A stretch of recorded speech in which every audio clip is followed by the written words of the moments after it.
Jodak e kaunti ma Kakamega onyiso fungruok ma giyudo kuom ng'eyo odiechieng' ma oyangi ma gibiro time yiero mar gavana e kaunti no. Gikone giikore mar dhi yiero jalno ma dhi tiyonegi kaka gavana kuom thuolo mar higni 5 mabiro, ka kwayo margi maduong' en ni IEBC otim yiero e yo ma huyanga ma ok nyal kelo ng'ur kata matin.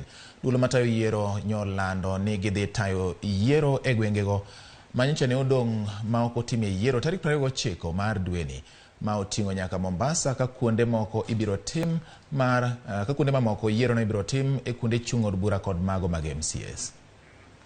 Siweze kuwajibika angalau, kwa sababu wasipowajibika kwa upande wao, naona ni kama wanajaribu kususia vita kwa wananchi wa Kenya.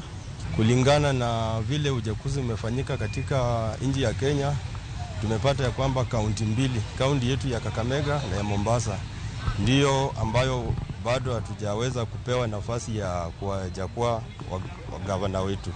Lakini saa hizi tunashukuru mahakama kwa kutupatia hiyo tarehe ya 29 tuweze kufanya haki yetu. Na mimi naonelea kwamba ni mzuri sana hii election ya magavana ichaguliwe ili tuweze kujua tunaenda wapi. Ile ilikuwa imesimamishwa kwa kitu mzuri kwa wanachama wa hizo groups, hasa kwanza ilikuwa ni mbaya kwao, lakini kama vile itapigwa kura tunaona hiyo ni mzuri. Ni jambo mzuri sana ya kufanyika. Na hiyo tarehe nimeona iko sawa, kwa maana ikisonga sana itakuwa inamaliza muda. Tulitaka ifanyike hata vile walikuwa wamesema siku hiyo, lakini vile wameahirisha hiyo tarehe naona itakuwa mbaya. Tunataka tuipige kura mara moja tumalize, tujue tumetoka kwa hiyo biashara.